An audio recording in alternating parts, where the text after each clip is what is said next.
जितने आस्था चैनल पर कथा सुन रहे हो, जितने फेसबुक और यूट्यूब पर सुन रहे हो, बहुत सावधानी से सुनना।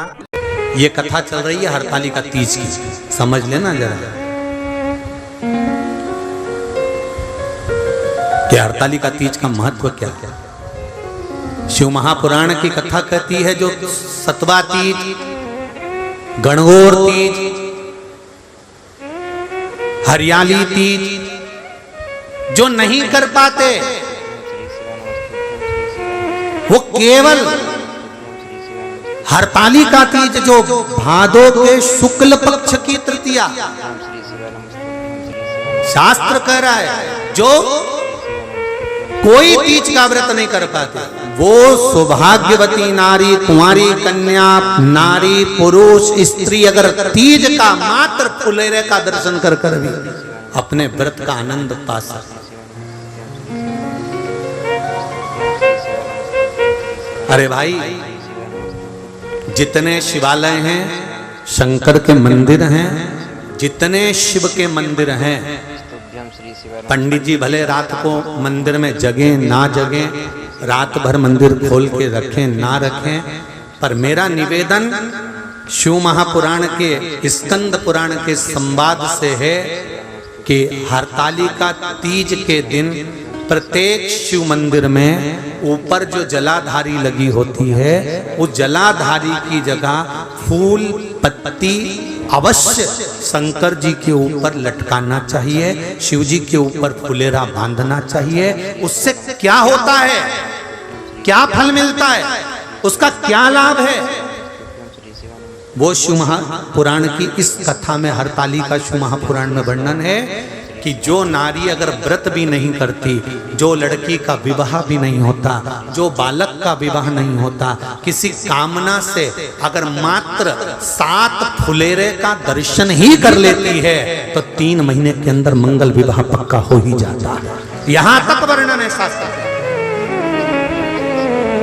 जिस नारी का पति बीमार रहता है, बहुत ज्यादा रोग से ग्रसित होता है, वो भी 7 फुलेरे का दर्शन करना चाहिए। मंदिर के अंदर चले जाओ या किसी के घर में फुलेरा बंधा हो तो दर्शन करने चले जाओ। मंदिर में नहीं जा सकते तो घर घर चले जाओ, पूछ लो फुलेरा तुम्हारे यहाँ बंधा है क्या, तुम्हारे ढोलक पेटी की आवाज आए, पहुंच जाओ, दर्शन करा, भले अपन ने व्रत करा कि नहीं करा, पर फुलेरा का दर्शन जरूर कर। ये शिव पुराण की कथा कह रही है, देव ऋषि नारद रोज जा रहे, रोज आ रहे, रोज जा रहे, रोज आ रहे, प्रतिदिन का नियम है। महाराज, मेरा निवेदन रहेगा कि पूरे जितने शिव मंदिर हैं, आपसे बन सके आपने जिंदगी भर शंकर जी की आराधना करी है, और अगर मंदिर के पुजारी ब्राह्मण जन अगर फुलेरा नहीं बांध सकते तो वहां के ट्रस्टी, वहां के समाजजन, कॉलोनी के रहने वाले, गली मोहल्ले के रहने वालों से निवेदन है कि वहां कोई पूजन करने आए चाहे ना आए, पर शंकर जी के मंदिर में शिवलिंग के ऊपर फुलेरा बंधना चाहिए, जिससे कोई दर्शन कर जाएगा तो उसका अखंड सौभाग्य हो जाएगा। उसके लिए बांधना चाहिए। भले आप रात भर मंदिर नहीं खोलो, आपका मर्जी हो तो खोलो, ना मर्जी हो मत खोलो, फुलेरा बंधा होना चाहिए। और जिन जिन के घर में फुलेरा बनता है, जिन जिन के घर में हरतालिका होती है, बड़े भाग्यशाली हैं साहब। आपके वंश को बढ़ता हुआ कोई नहीं रोक सकता, आपके घर का वंश बढ़ेगा ही, ये निश्चित है। फुलेरा जिसके यहाँ बनता है वो सहज बन सके। शिव मंदिरों में, मंदिरों के अंदर हरतालिका तीज के दिन, वैसे भी तो तुम गणेश जी के दिनों में खूब माइक चलाते हो, खूब बक्से चलाते हो, खूब डब्बे बजाते हो। हरतालिका तीज के दिन बन सके थोड़ा सा भजन कीर्तन, तुम कोई नहीं आए तो तुम बक्से में लगा दो, चोंगा में लगा दो, पर थोड़ा सा कीर्तन। उस दिन मेरा देव अधिदेव महादेव, मेरा शंकर पार्वती जी के लिए सम्मुख में प्रकट हुआ था और पार्वती को अखंड सौभाग्य दिया था। शिव जी वो सहज नहीं है। हरतालिका तीज है, दिल से शिव को मनाना। नारद जी का विमान, नारद जी का अहंकार भगवान विष्णु ने तोड़ दिया। शिव पुराण कह रही है एक बात अच्छे से रखो अपने भीतर, जब जिंदगी में कहीं तुमको अहंकार आए और तुमको ये लगे कि मैं बहुत सुंदर हूं, या मेरा घर बहुत सुंदर है, मेरा बेटा बहुत अच्छा है, मेरे पास में बहुत दौलत है, मेरे पास में बहुत बल है, मेरे पास में पूरा शासन प्रशासन है, या मेरे पास में पूरी राजनीति है, या मेरे पास में बहुत ज्ञान है, तो उनसे निवेदन है, आपसे पहले जितने थे उनको याद कर लो। बलवान तो दारा सिंह भी था, नाचने में एक्सपर्ट तो माइकल जैक्सन भी था, गाने में कोकिला कंठ की तो लता मंगेशकर भी थी। जरा हिसाब लगाइए, आप सुंदरता का बखान करें तो आपसे सुंदर ना जाने कितनी ब्यूटी क्वीन निकल चुकी, कितनी।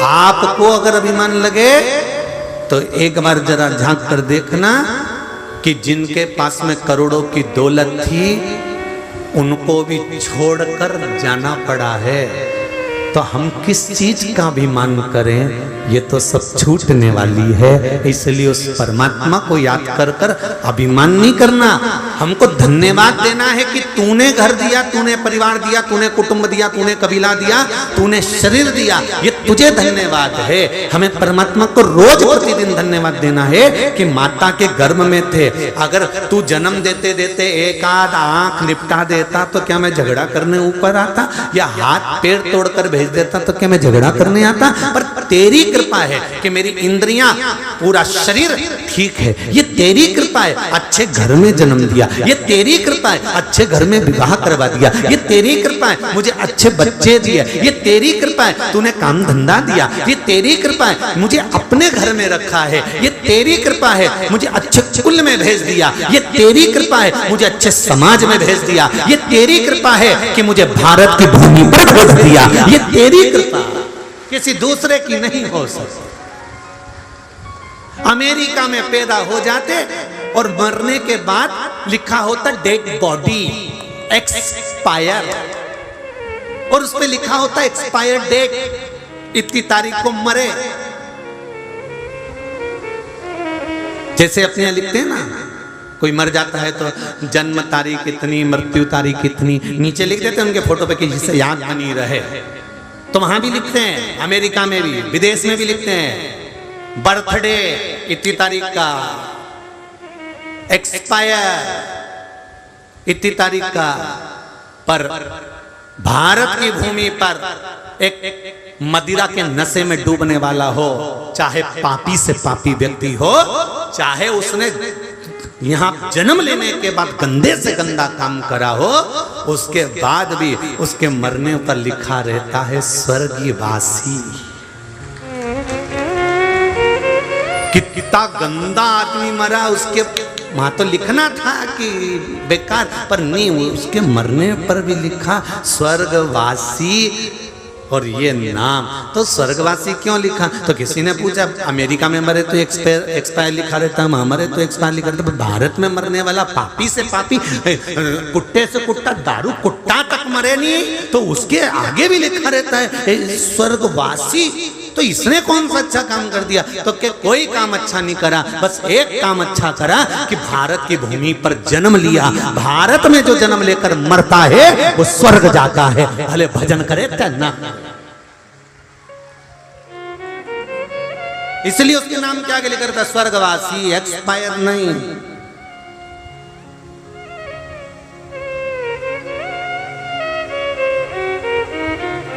अगर अभिमान आए, थोड़ा सा अहंकार आ जाए, थोड़ी सी अभिमतता आ जाए, थोड़ा धन का वैभव का अभिमान आ जाए, थोड़ी काया का अभिमान आ जाए, तो देख लेना दूसरों को भी एक बार क्या स्थिति है, अच्छे से देख लेना। या फिर जो पुराने पहले के जो हीरो हीरोइन हैं कितने सुंदर दिखते थे, अब उनको देखना कुर्सी पे बिठाने के लिए भी तो आदमी उठा के धरते हैं। पहले उनको बत्ती सी फंसाना पड़ती है तब कुछ बोल पाते हैं। जरा विचार करिएगा कि किस बात का अहंकार कर कर बैठे हो, किस अभिमतता में जी रहे हो, किस अहंकार में जी रहे हो। अगर मीराबाई से पूछा, मीराबाई तू किस बात का अभिमान करती है? मीरा कहती है मेरो एक बड़ो रे अभिमान कि मेरा गुरु समर्थ है। मीराबाई कहती है अभिमान करना तो गुरु के ऊपर करना, जिस गुरु ने मुझे भव से पार लगा दिया ऐसा गुरु अगर जीवन में मिले तो मनुष्य तर जाए। मीराबाई कहती है मुझे अभिमान अपने गुरु का है, और जनाबाई कहती है मुझे अभिमान अपने गुरु नामदेव जी का है। नामदेव जी कहते हैं मुझे अभिमान अपने गुरु का है। रामकृष्ण परमहंस कहते हैं मुझे अभिमान अपने गुरु का है। स्वामी विवेकानंद कहते हैं मुझे अभिमान अपने गुरु का है। जीवन में जन्म लेने के बाद अभिमान करना तो अपने गुरु का करना कि मेरे गुरु ने मुझे भव से पार उतार दिया, मेरे गुरु ने मुझे मंत्र दिया, स्मरण दिया, पूजा बताई, अर्चना बताई, स्मरण कराया, कीर्तन कराया और भव से पार उतार दिया। ये अभिमत्ता हो तो गुरु की हो कि मेरे गुरु ने मुझे पार लगा, मेरी नहीं कि मेरे पास गाड़ी है, मेरे पास बंगला है तो मेरे अनुसार गुरु जी चलेंगे। नहीं नहीं नहीं नहीं, हम गुरु के अनुसार चलेंगे।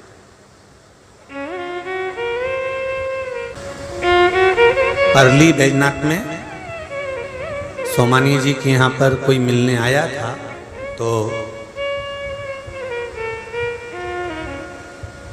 उसने कहा कि गुरुजी हमारे तकलीफ चल रही है, ऐसा है वैसा।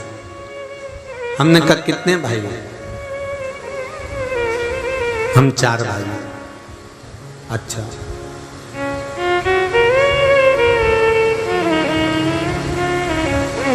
सब एक साथ रहते हैं कि अलग अलग रहते हैं? सब अलग अलग रहते हैं। अच्छा,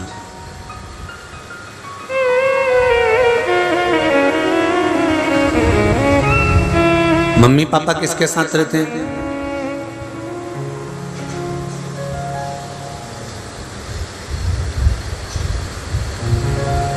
हमने प्रश्न किया मम्मी पापा किसके साथ रहते हैं? उस उत्तर को सुनोगे तो शायद आपकी खुशी का ठिकाना नहीं रहेगा। मम्मी पापा 4 में से किसके पास रहते हैं? तो वो लड़का कहता है मैं मम्मी पापा के पास रहता हूं।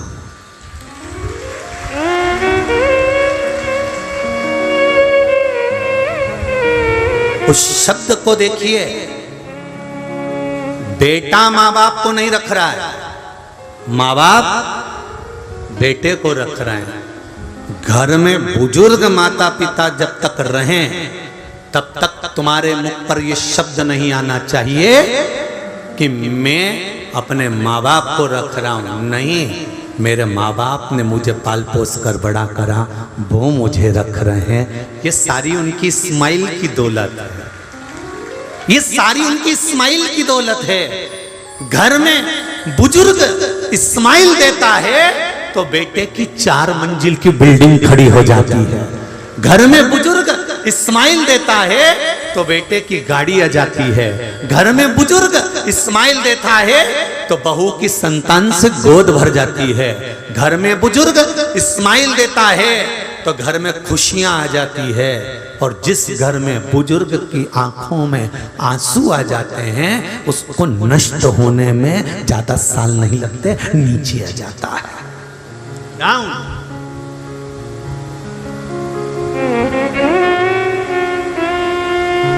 दौलत है बुजुर्ग, दौलत है बड़े हमारे घर के। कई लोग कहते हैं हमारी मम्मी पक्षपात करती है, हमारे पिताजी पक्षपात करते हैं, वो हमको अपशब्द कहते हैं, वो हमको गाली देते हैं। पक्षपात करते हैं ना, हो सकता है सोने को जितना तपाया जाता है उतना निखार आता है। सुनार उसको कूटता है, पीटता है, तपाता है, फूकनी से फूक मारकर उसको जलाता है, काला तक कर देता है। पर सुनार को मालूम है कि मैं अभी पीटूंगा, अभी मारूंगा, अभी इसको तारूंगा, जब ये बिकेगा बाजार में तो इसकी कीमत बढ़ जाएगी। एक मार्बल का टुकड़ा मंदिर में फर्श में लगता है, तुम्हारे यहीं के मंदिर में जाकर देखना, कहीं के भी पत्थर में भी मार्बल, पांव के नीचे भी मार्बल लगा है। और जो मूर्ति भगवान नारायण की, लक्ष्मी की, विष्णु की, दत्त की जो मूर्ति सामने है वो भी मार्बल की है। बोलो सही है कि गलत है? मार्बल जमीन में भी लगा, मार्बल मूर्ति में भी लगा। एक ही मार्बल, एक ही खदान का, एक ही दुकान का, जमीन में भी लगा है और मंदिर में भी रखा है। बस अंतर इतना था, मार्बल जब खदान में से निकलता है तो प्रत्येक मूर्ति बनाना वाला, प्रत्येक खदान के पत्थर पत्थर की मूर्ति बनाना चाहता है। क्यों? मूर्ति की कीमत ज्यादा मिलती है, जमीन पर लगने वाले फर्श की कीमत कम मिलती है। तो प्रत्येक मूर्ति बनाने वाला मूर्ति बनाना चाहता था। उसने पत्थर निकालकर तराशना प्रारंभ करा। उसने जो हथौड़ी मारना प्रारंभ करी, पत्थर टूट कर गिर गया। उसने कहा इसकी मूर्ति नहीं बन सकती, इसको पांव के नीचे लगवा दो। तो जमीन पर लगाया गया। जिसको तराशा गया, जिसने चोट को सहन करा था, हथौड़ी को सहन करा था, जो चोट सहन करता गया वो मंदिर में बैठकर पूजा गया, वो भगवान बनकर पूजा गया। जो चोट सहन नहीं कर पाया वो जमीन पर रखा गया। उस पर लोगों ने थूका, गालियां दी, पत्थर रखाया, लात रखाई, जूता रखाया। उस पर किसी ने पूजन नहीं करी, उस पर लात रख कर गए हैं। बस माता पिता अपशब्द कह रहे हैं, माता पिता ताने दे रहे हैं, माता पिता गालियां दे रहे हैं, माता पिता पक्षपात कर रहे हैं। उनको करने दो। हो सकता है वो तुमको तपाएंगे, इतना तपाएंगे, इतना तपाएंगे कि सोने जैसा निखार देंगे। आज नहीं तो कल तुम खुद देखना, जिसको माता पिता ने अपनी वसीयत दी थी वो रो रहा होगा, और जिसको माता पिता ने नसीहत दी थी वो उन्नति पर चढ़ रहा होगा।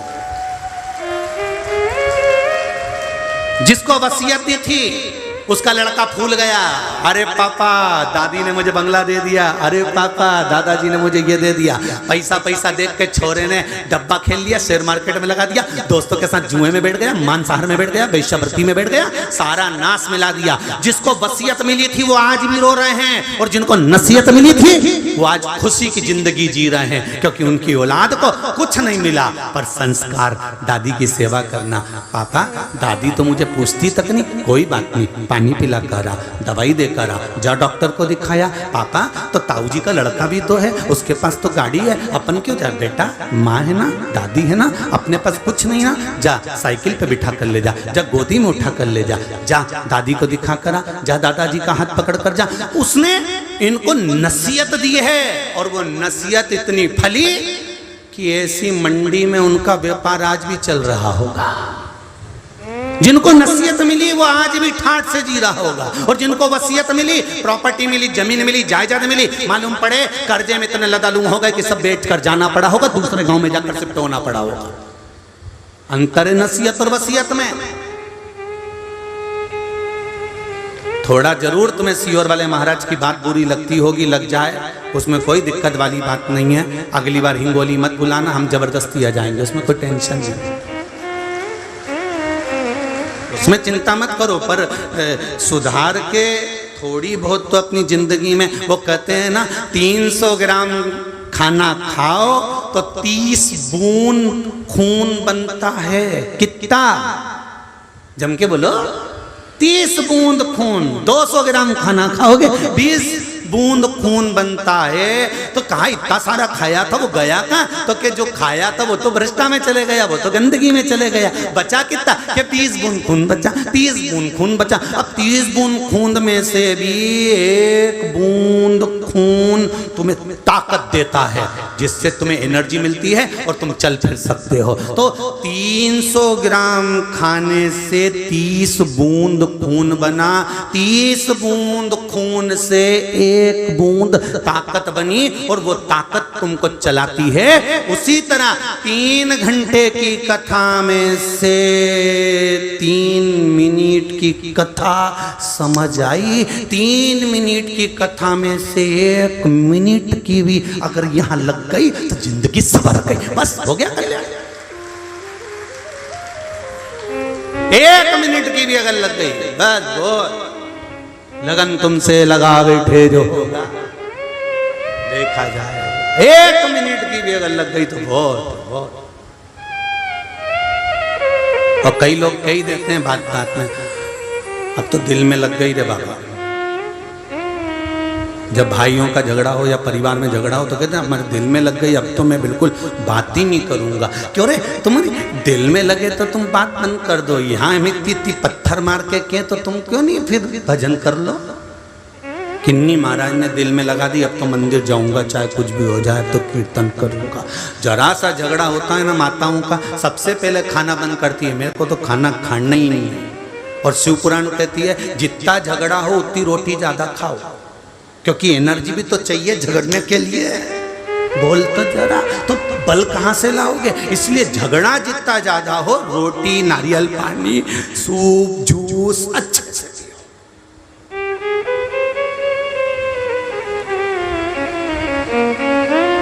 खाना नहीं छोड़ना। लोग तुम्हें ताव दिलाएंगे, झगड़े में ताव दिलाएंगे, बहुत ताव दिलाएंगे, मत खा, तो तुम भी कह देना खाऊंगी जा, और अभी के अभी जाओ ने 2 रोटी में अचार का मसाला लगा, फिंगर बना के, गुट्टा बना के वहीं बैठ के खा ले। अपन खाना नहीं छोड़ना अपने को, चाहे कुछ भी हो जाए। लोग के यहाँ से चली जा, अपने मायके जा, कि नी जाऊं यहीं छाती पे मूंग डालूंगी और मोबाइल लेके कथा सुनने बैठ गए।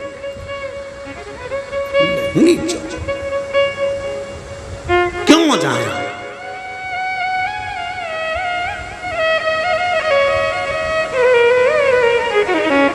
कितना ही ताव दिलाएं लोग, अपने को नहीं जाना। अपने को तो भजन, देव ऋषि नारद का अभिमान इतना हो गया था कि देव ऋषि नारद को भगवान विष्णु ने अभिमान को तोड़ दिया। वही नारद ने पार्वती जी को ज्ञान उपदेश दिया था, वही नारद जी ने बाल्यावस्था में नारद जी ने पार्वती को ज्ञान दिया था, समझाया था, पार्वती अगर हिमालय राज तुम्हारी बेटी शिव की आराधना करेगी तो शंकर इसको मिल जाएंगे। पार्वती जी ने तब साधना करी पर शिव नहीं मिले, नहीं मिले, शंकर नहीं मिले।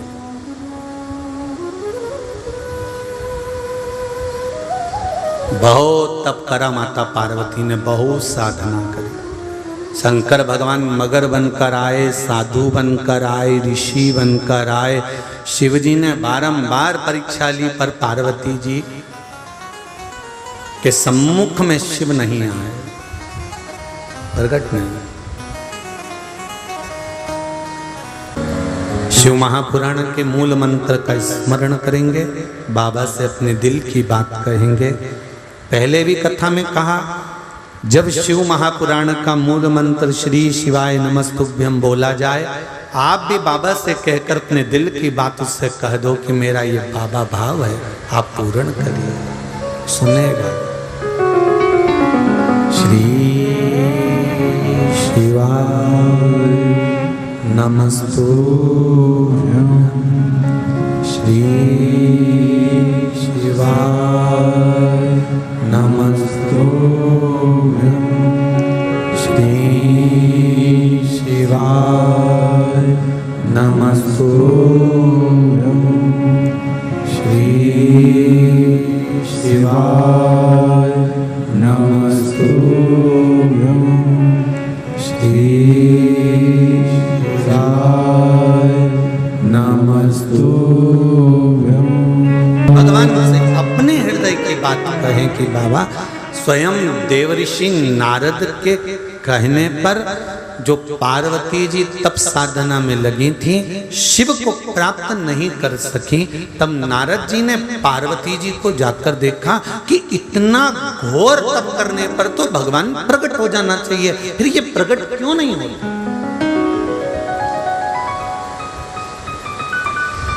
आप आए नहीं और सुबह हो गई, मेरी पूजा की थाली धरी की धरी। क्या कारण था? मेरी पूजा में कौन सी कमी रह गई? क्या कमी है मेरी पूजन में जो आप आए नहीं? क्या कारण था जो मेरा देव अधिदेव महादेव आप जल चढ़ा रहे तो भी प्रसन्न नहीं हो रहा, पशुपति व्रत करे तो भी प्रसन्न नहीं हो रहा, बेलपत्री चढ़ाए तो भी प्रसन्न नहीं हो रहा? उसका कारण क्या है? दुनिया के लोग एक लोटा जल चढ़ाए और कार्य हो गया और मेरा कार्य नहीं हुआ, समझ लेना फाइल थोड़ी सी मोटी है, इसलिए शिव जी को भी छुपाने में थोड़ा समय लगेगा, थोड़ा देरी लग सकती है पर होगा जरूर। छोड़ना नहीं शंकर का, उसका मंदिर मत छोड़ो, उसका द्वार मत छोड़ो।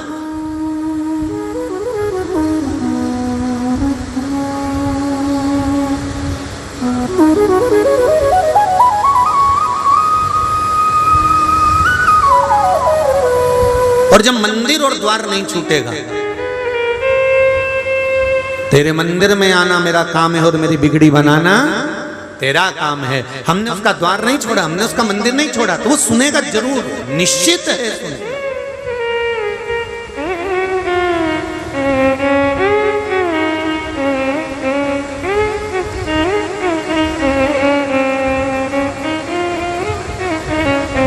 जाना है। देव ऋषि नारद को लगा कि आखिर कारण क्या है। नारद जी पार्वती जी को देखकर तुरंत वहां से सीधे ब्रह्मा जी के पास गए, क्योंकि जब मन में कोई भाव उत्पन्न हो, मन में यदि कोई तकलीफ उत्पन्न हो, मंदिर में मन के अंदर अगर कोई कष्ट उत्पन्न हो रहा है, मन के अंदर कोई भाव उत्पन्न हो रहा है, तो सबसे पहले अपने माता पिता से जाकर कहो।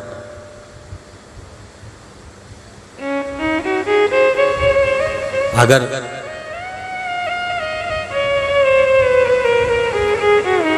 वैज्ञानिक मंगल पर जीवन ढूंढ रहे हैं, क्या ढूंढ रहे हैं? बोलो बोलो, जम के बोलो जरा। मंगल पर जीवन ढूंढ रहे हैं। और शिव पुराण कहती है, शंकर की कथा कहती है कि जीवन में मंगल ढूंढ लो, इससे बढ़कर दुनिया का कोई सुख नहीं है।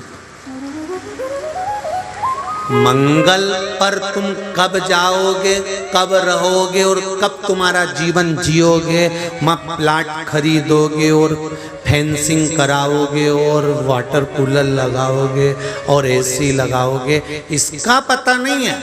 मंगल पर जीवन ढूंढने से पहले जीवन में मंगल ढूंढिए कि अपने जो जीवन चल रहा है, कितना छोटा सा जीवन है साहब, कितना छोटा सा। 100 साल की जिंदगी में 50 साल तो सोने में निकल गए। कितने साल बोलते आओ जरा। 100 साल की जिंदगी में 50 साल सोने में निकल गए। 50 साल रात, 50 साल दिन, तो रात को सोने में निकल गए। 50 में से 25 साल तो तुम्हारे बचपन में निकल गए और जवानी में निकल गए। कितने बच्चे रीजी जी बोलते जाओ जरा। 25 में से 10 साल या 15 साल तुम्हारे विवाह हुआ तो घूमना फिरना एंजॉय करना, 10-15 साल दुकान व्यापार व्यवसाय में निकल गए। 15 साल निकल गए, कितना बचा? 10 साल। 10 साल में भी 5 साल तो तुमने छोरा छोरी की शादी करना है, मकान बनाना है, दुकान लेना है, थोड़ा एक आध प्लाट ले लें, मंगल कार्यालय डाल देंगे, एक आध मंडी में दुकान ले लें। 5 साल इसमें निकल, बचे कितने? 5 साल। 5 साल में से 2.5 साल तो ये कमर, घुटना, कंधा, हाथ पैर ले लिए। बचे कितने? 2.5 साल। 2.5 साल में भी तुमने रो रो के जिंदगी निकाल दी। 24 घंटा कोसना। अब पूरा 2.5 साल इसमें निकाल दिया तो फिर भजन को समय क्या दिया ये बताओ। 100 साल ऐसे कैसे ही निकल गए। भगवान भी कहेगा रे मैंने तुझे कितना जोरदार बना के भेजा था। ये 2 कटोरे दिए थे कि शिव महापुराण की कथा हो तो आस्था चैनल को चालू कर लेना, फेसबुक यूट्यूब पर सुन लेना, और अगर अपने हिंगोली में हो तो थोड़ा इन पाँवों को कष्ट देकर वहां चली जाना, एक बार बैठकर कथा का रस तत्व ग्रहण कर लेना तो जीवन सार्थक हो जाए। भगवान शंकर मेरे दरवाजे पर न ऐसा कोई उपाय।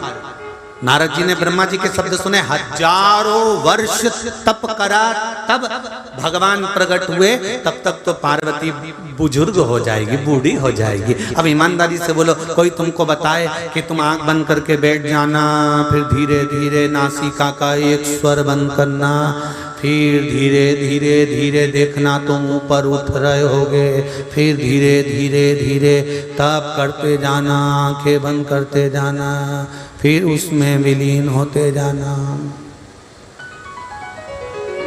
फिर गुरुजी ने पूछा कुछ दिखा? हाँ, क्या दिखा? फ्रिज में 3 दिन पुराना केक और पेटिस रखा हुआ है। गुरुजी बोले रहने दे, तप नहीं होगा। आंख बंद करने पे भी पेटिस नजर आए तो काहे का तप हो जाए।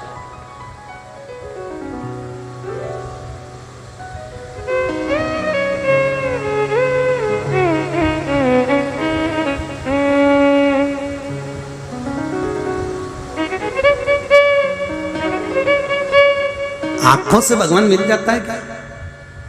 अरे बोलो तो सही, नेत्र से भगवान मिल जाता है क्या? भजन करने से? अरे बोलते तो जाओ हिंगोली वालों, हो क्या गया तुमको? हल्दी का काढ़ा पिया है क्या? अच्छे से तो बोलो। आंखों से भगवान मिल जाता है क्या? बोलने से, भजन से, कथा सुनने से है? मंदिर जाने से, भगवान की सेवा करने से? अरे दादा, जो पांव नहीं हो, जिसके वो मंदिर नहीं जा सकता तो उसका क्या होगा? जो आंख से अंधा है उसको भगवान कैसे मिलेगा? जो बहरा है उसको भगवान कैसे मिलेगा? जो गूंगा है उसको भगवान कैसे मिलेगा? शिव महापुराण की कथा कहती है इंद्रियों के बल पर परमात्मा नहीं मिलता, दिल के बल पर परमात्मा मिलता है। जो आंख से अंधे हैं सूरदास, उनको भी तो भगवान मिला। जो कई माताएं, कई भाई बंधु जिसको सुनाई नहीं देता, क्या उसको भगवान कल्याण नहीं करता? उसका सुनाई भले ना दे, पर दिल परमात्मा में लगा होना चाहिए। वो बोल नहीं सकता, कोई गूंगा भी है, निपट गूंगा नहीं बोल सकता, पर दिल परमात्मा में लगा कर बैठा है, भगवान मिलेगा। नेत्र नहीं होगा तो भी मिलेगा, वाणी नहीं होगी तो भी नहीं मिलेगा, तो भी मिलेगा, श्रवण नहीं होगा तो भी मिलेगा, बस दिल लगा होना चाहिए उस परमात्मा। और कई ऐसे हैं, सब कुछ है, सब कुछ, पर दिल भगवान में लगा है।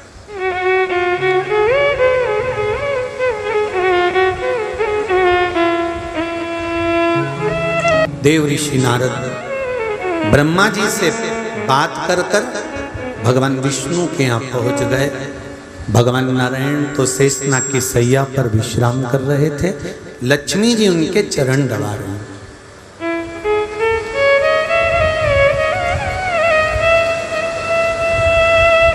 ये झांकी का दर्शन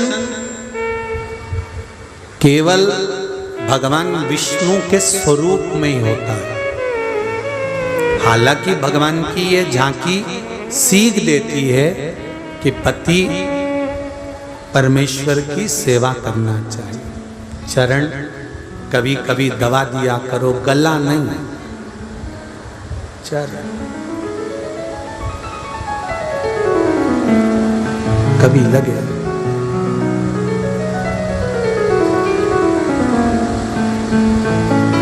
और कई बार तो उल्टी रीति देखने को मिलती है।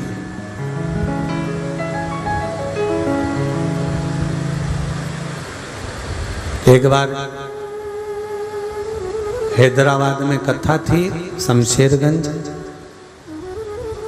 गौशाला पर हम ट्रेन से जा रहे थे। इधर की बर्थ हमारी थी, सामने की बर्थ एक पति पत्नी की थी। अभी तक पुराणों में जो पढ़ा था कि नारायण सोते हैं, लक्ष्मी चरण दबाती है, पर ट्रेन में पूरी विष्णु पुराण उल्टी हो गई थी।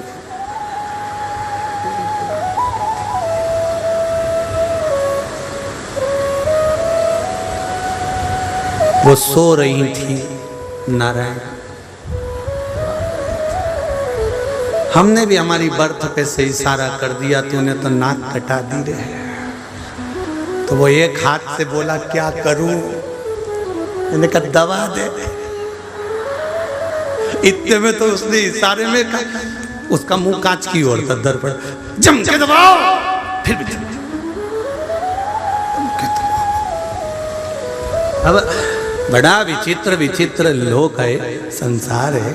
पर शिव पुराण कह रही है भगवान विष्णु के चरण माता लक्ष्मी दबा रही है और भगवान देवऋषि नारद वहां पहुंच गए। उन्होंने प्रश्न किया भगवान से कि प्रभु आपको पाने का सबसे सुंदर तरीका कौन सा है? भगवान विष्णु ने कहा साधना। ब्रह्मा जी बोले थे तप और भगवान विष्णु क्या बोले हैं? साधना। साधना करना। तो इतने में देवऋषि नारद ने पूछा साधना ऐसी? तो भगवान नारद जी को याद आया कि साधना तो गंगा जी के पाने के लिए, गंगा जी को लाने के लिए भागीरथ बाबा का पूरा खानदान, कितनी पीढ़ी केवल गंगा को लाने के लिए साधना कर कर कर थक गई। ना जाने कितनी पीढ़ी चली गई पर गंगा नहीं आई। फिर भागीरथ बाबा ने तप करा, तब जाकर गंगा आई। हजारों वर्ष निकल गए साधना करते करते करते करते, तब गंगा मैया पृथ्वी पर आई। तो इतने में भगवान विष्णु के शब्द सुनकर नारद जी वहां से उठ के चल दिए। नारद जी ने कहा श्रीमन नारायण हम तो जा रहे। भगवान विष्णु ने कहा कोई दूसरा प्रश्न भी है? सारे प्रश्न का उत्तर मिल गया, अब हम तो चल। भगवान विष्णु चले, भगवान नारद जी चले गए। नारद जी ने सोचा तप करने से हजारों वर्ष का तप पार्वती को पति के रूप में शिव मिलेंगे। साधना अगर पार्वती जी करती है हजारों वर्ष की, तब पार्वती को शंकर मिलेंगे। कोई ऐसा उपाय नहीं मिल रहा कि केवल एक दिन व्रत साधना करी जाए और शंकर भगवान प्राप्त हो जाए। ऐसी कोई तप साधना नहीं मिल रही। तब देवऋषि नारद भगवान शंकर के पास गए कि तुम्ही ने दर्द दिया है, तुम्ही दवा दोगे। अब शिव जी के पास में जाते हैं, शंकर भगवान के पास में गए। क्या देखा देवऋषि नारद ने कि शिव जी तो नेत्र बंद करके साधना में लीन थे। मेरा ओ घड़दानी मेरा शंकर नेत्र बंद कर कर बैठे थे। देवऋषि नारद गए, नंदी भृंगी श्रृंगी सब मिले। देवऋषि नारद सबसे मिले तो नंदी ने प्रश्न करा कैसे आना हुआ नारद जी? नारद जी बोले आने का बहुत बड़ा कारण है, पर ये बताओ कि प्रभु के नेत्र कब खुलेंगे? तो नंदी भृंगी ने कहा भैया नारद जी इनको तो हजारों वर्ष हो जाते हैं समाधि टूटने में, कोई इतनी जल्दी समाधि टूट रही है क्या? नारद जी चले गए। प्रतिदिन नारद शिव जी के पास आते और प्रतिदिन जाते, पर शंकर भगवान नेत्र नहीं, नेत्र बंद। देवऋषि नारद शंकर जी को पहुंचते मिलते नहीं। कई समय निकल गया, कई वर्ष निकल गए, पर देवऋषि नारद जब आए तब शंकर भगवान नेत्र बंद कर कर मिले। आज देवऋषि नारद खड़े थे, इतनी देर में तुमरुका जी का आगमन हो गया।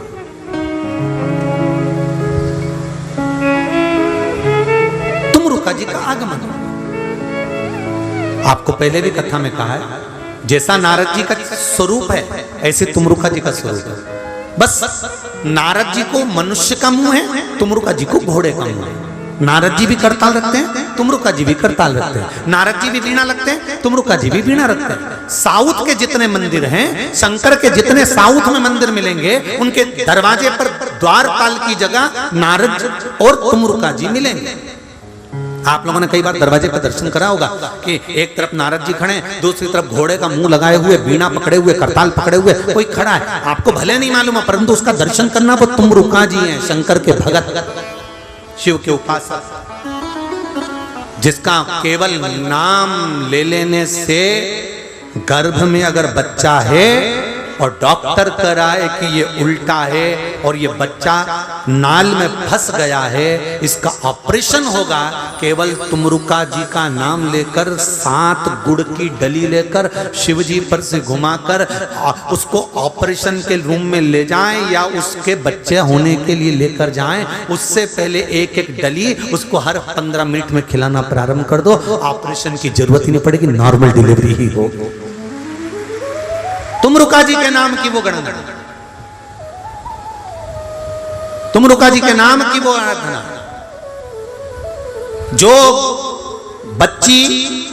बच्चा गलत मार्ग पर जा रहा है, अपनी समाज के अंतर्गत अपने परिवार के बताए अनुसार विवाह नहीं करना चाहता और गलत संगत में गलत धर्म की ओर जा रहा है, उसको रोकने के लिए भी तुमरुका जी का स्मरण होता है कि ये गलत संगत में ना चले जाए, गलत संगत में ना पड़ जाए, पढ़ने गई है, पढ़ने गया है, कहीं गलत जगह पर ना पड़ जाए, उसके लिए भी तुमरुका जी का स्मरण होता है। तुमरुका जी का नाम लेकर कमलगट्टे का जल शिव को समर्पित करा जाए। महाराज बड़ा तुमरुका जी के नाम का स्मरण है। क्या नाम है? जम के बोलो जरा। तुमरुका। खा संबोधन नहीं है खरगोश का, पीछे लगा है का, कबूतर वाला। क्या बोलोगे?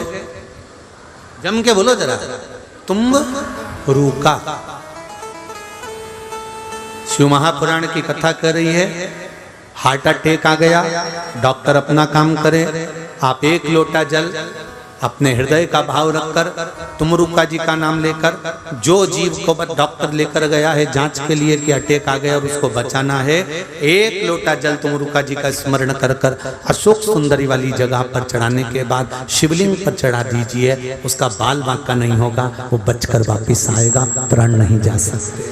तुमरुका जी के नाम में वो बल है।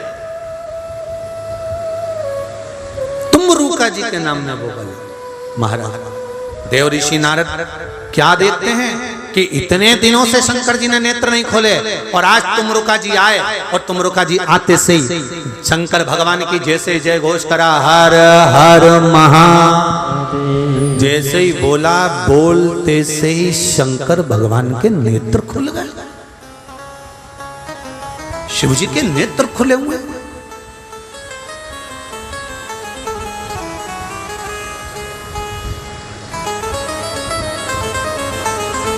शंकर भगवान के नेत्र खुले हुए। देखा शंकर भगवान ने नेत्र खोलते से ही पूछा, तुमरुका जी कैसे आना हुआ? रिटर्न बढ़ा। तुमरुका जी कैसे आना हुआ? कैसे आए हो तुमरुका जी? तुमरुका जी ने हाथ जोड़कर निवेदन करा, बस प्रभु आपका दर्शन करना था, बहुत दिन हो गए थे, दर्शन नहीं मिल रहा था, इसलिए आया। दर्शन किया, तुमरुका जी चले गए। देव ऋषि नारद ने शंकर भगवान को प्रणाम कर कर कहा, एक बात समझ में नहीं आई मेरे ओघड़दानी। शिव जी पूछे क्या? मैं रोज आया, तुमने नेत्र नहीं खोले। तुमरुका जी आते से ही हर हर महादेव बोले और तुमने नेत्र खोल दिए।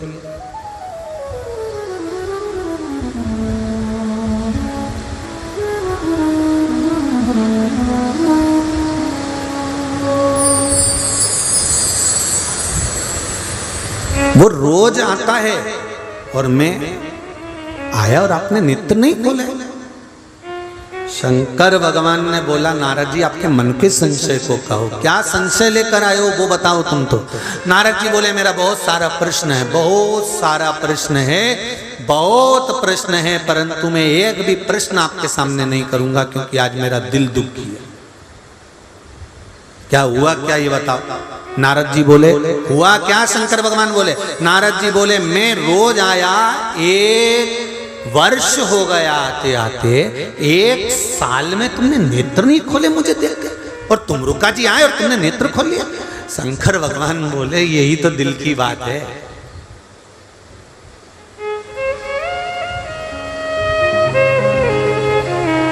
जो रात को 9 बजे सो जाता है, जब दिल लग जाता है ना, तो 1 बजे तक भी नींद नहीं आती।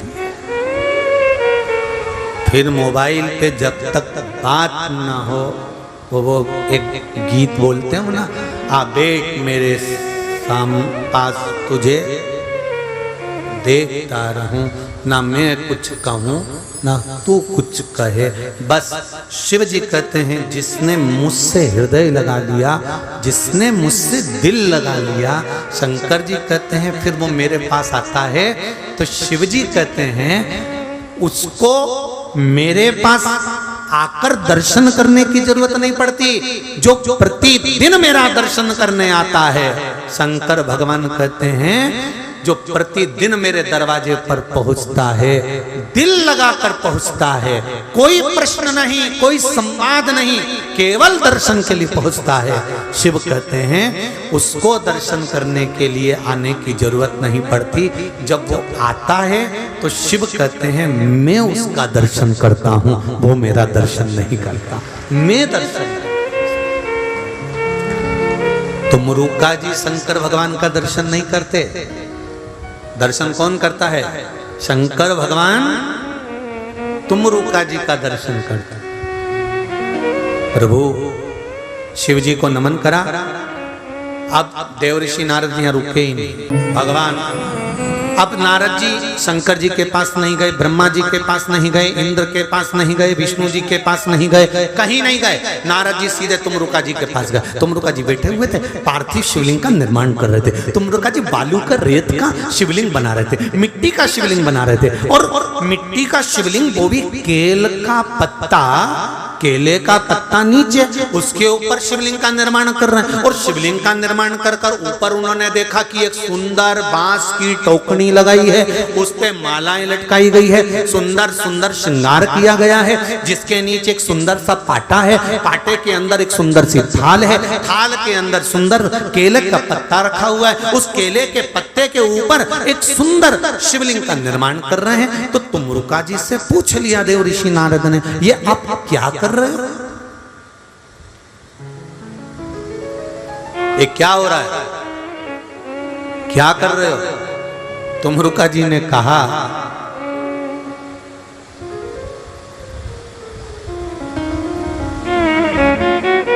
भादो मास की जो शुक्ल पक्ष की तृतीया होती है हस्त नक्षत्र की, उस दिन यदि दिल से शंकर के शिवलिंग की पूजन, फुलेरा का दर्शन कर लिया जाता है, भक्त भगवान के पास जाए चाहे ना जाए, पर भगवान भक्त के दुख में दौड़ कर आ जाता है।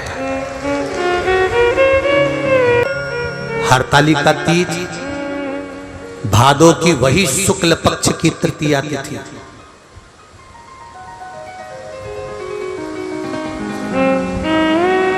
आप सतवा तीज करते हो या हरियाली तीज करते हो या गणगौर तीज करते हो, कोई सी भी तीज करते हो, मना नहीं, पर फुलेरा का दर्शन हरतालिका तीज पर ही होता है। फुलेरा सतुआ में बनता है क्या? नहीं बनता। फुलेरा हरियाली तीज पर भी नहीं बनता, फुलेरा गणगौर तीज पर भी नहीं बनता, फुलेरा तो केवल हरतालिका पर ही बनता, क्योंकि हस्त नक्षत्र के अंतर्गत हरतालिका। अब कहा, वर्णन किया, आप ये क्या कर रहे हैं? तो कहा मैं पूजन की तैयारी कर रहा हूं। हरतालिका पूजन प्रदोष काल से प्रारंभ हो जाता है। शाम के समय कई लोग आटोयाम का करते हैं, कोई 5 समय का करते हैं। यहाँ कितने समय का करते हैं? 5 समय का होता है। तो कई लोग 8 समय का, कई लोग 5 समय का करते हैं। जो 5 समय की पूजन होती है प्रदोष काल से शाम के समय से प्रारंभ कर देते हैं। सुबह ब्रह्म मुहूर्त तक पूजन होती है। उस अलग अलग पूजन में अलग अलग आरती का क्रम रहता है। भगवान की थाली वही की वही रहती है, उसी से पूजन पूरी रात होती रहती है। शिव की आराधना होती है, भजन होता है, कीर्तन होता है, मंत्र स्मरण होता है, जाप होता है ढोलक पीट पीट के। श्री शिवाय नमस्तुभ्यं, श्री शिवाय नमस्तुभ्यं, श्री शिवाय नमस्तुभ्यं, श्री शिवाय नमस्तुभ्यं, श्री शिवाय नमस्तुभ्यं, श्री शिवाय नमस्तुभ्यं, श्री शिवाय नमस्तुभ्यं, श्री शिवाय नमस्तुभ्यं। देवर्षि नारद ने पूछ लिया, अब देवऋषि नारद का जो प्रश्न था वो देवऋषि नारद ने प्रकट कर दिया। प्रश्न क्या था देवऋषि नारद का? हे तुमरुका जी, पार्वती मैया को तप करते करते, साधना करते करते, व्रत करते करते, उपासना करते करते बहुत समय हो गया, पर मैंने कहा था हिमालय राज जी को अगर पार्वती शंकर की आराधना करे तो इनको पति के रूप में शिव मिलेंगे, पर अभी तक शिव मिले नहीं। मेरे जैसे गुरु को पाने के बाद भी अगर पार्वती को शिव ना मिले तो मेरा गुरु तत्व बेकार है। तुमरुका जी ने एक शब्द कहा, आप गुरु हो माना, पर अहंकार नहीं होना चाहिए कि आप बताएंगे तो ही होगा। नहीं नहीं, आप शिव के ऊपर छोड़ दो, शंकर के ऊपर आश्रित कर दो।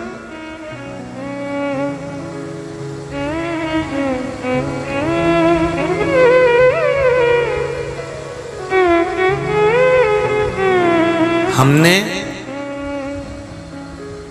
इतनी शिव पुराण की कथा आप लोगों ने श्रवण करी होगी, पर इस व्यासपीठ से कभी हमने ये नहीं कहा होगा कि आप हमारे पास आना तो हम आपका ये रोग मिटा देंगे, आप हमारे पास आना तो हम आपकी ये तकलीफ मिटा देंगे। ना तो हमको मंत्र आता, ना हमको विद्या आती, ना हम तंत्र जानते, ना मंत्र जानते, ना साधना जानते, ना हमको छूछा करना आता, ना हमको कोई दिखावा करना आता। हम तो एक बात जानते हैं जो पुराणों में लिखा है, शास्त्रों में लिखा है कि दुख केवल परमात्मा ही काट सकता। आप उसके दरवाजे जाते रहोगे, एक लोटा जल चढ़ाते रहोगे, या पुराण का कोई उपाय आपने कर लिया और शिव जी के मंदिर में जाकर, हमने ये नहीं कहा कि आप हमारे पास में आओ तो हम दुख मिटेगा, आप हमारे पास पहुंचो तो नहीं नहीं, आप बिल्कुल मत आओ। इसलिए आपने देखा होगा कई बार आप लोगों ने अग्रवाल जी को भी फोन करा होगा, क्यों अग्रवाल जी, गुरु जी से कम मिलना होगा, तो वो कह रहे हमसे ही नहीं मिले दादा 3 दिन हो गए। पूछ लो आप इनसे, माता जी मिले आपसे? ये जितने बैठे हैं इनसे पूछना, अपने कक्ष से नीचे के कक्ष में भी नहीं आते, पूछो अगर आते हो। अपना कक्ष और उस कक्ष में भगवत स्मरण, हमारा कल्लू की सेवा, शंकर जी का मूल मंत्र का स्मरण, शालिग्राम जी की सेवा, शिव जी का स्मरण, बस ये चलता रहता है। ब्राह्मण लोग आ जाते हैं, कीर्तन हो जाता है, कुछ साधना हो जाए, अपने अपना भजन करा। पर इनसे भी मिलना नहीं हुआ कि इनने हमसे पूछ लिया हो कि महाराज कैसे, और हमने इनसे पूछ लिया हो क्यों जजमान कैसे, तो ना तो हम इनसे मिले, और ये आते भी हो तो हमको नहीं मालूम हमारा भगवान का भजन भला। हम नहीं कहते कि तुम हमारे पास में, हम तो तुमसे कहते हैं बिल्कुल जाओ शंकर के पास जाओ।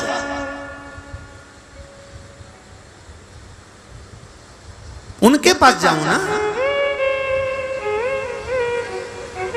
उनका भजन करो, उनका कीर्तन करो, उनका स्मरण करो, उनका मंत्र जाप करो, उनका नाम जाप करो। जब राम जी महाराज के ऊपर दुख आया, उन्होंने शिवलिंग की पूजन करी, तब जाकर सीता को पाया। दुख आया, शंकर जी ने हरा। भगवान कृष्ण की 16,108 रानियां जब संतान नहीं हुई, तब शंकर जी की आराधना करी। एक एक रानी से 11-11 संतान हुई, 1,77,186 बच्चे हुए शिव की कृपा से। जब वो शंकर के पास गए, जब नारायण के ऊपर श्राप लग गया लक्ष्मी जी का, तब उन्होंने शिव की आराधना करी। इंद्र को श्राप लगा, तब शिव की आराधना करी। चंद्र को श्राप लगा ससुर का, तो शिव की आराधना करी। राहु को लगा तो शिव की आराधना करी। बृहस्पति को लगा तो शिव की आराधना करी। सारे ग्रह, सारे नक्षत्र, सारी घड़ियां, पल सब शंकर का अनुमोदन करते हैं। तो हम कैसे कह सकते हैं कि तुम हमारे पास आओ, हमारे सामने बैठो? आप तो शिव मंदिर जाओ, जो आपके नगर में, आपकी कॉलोनी में, आपके मोहल्ले में, आपके क्षेत्र में, जो आपके पास में शंकर का मंदिर हो, वहां जाना चालू कर दो।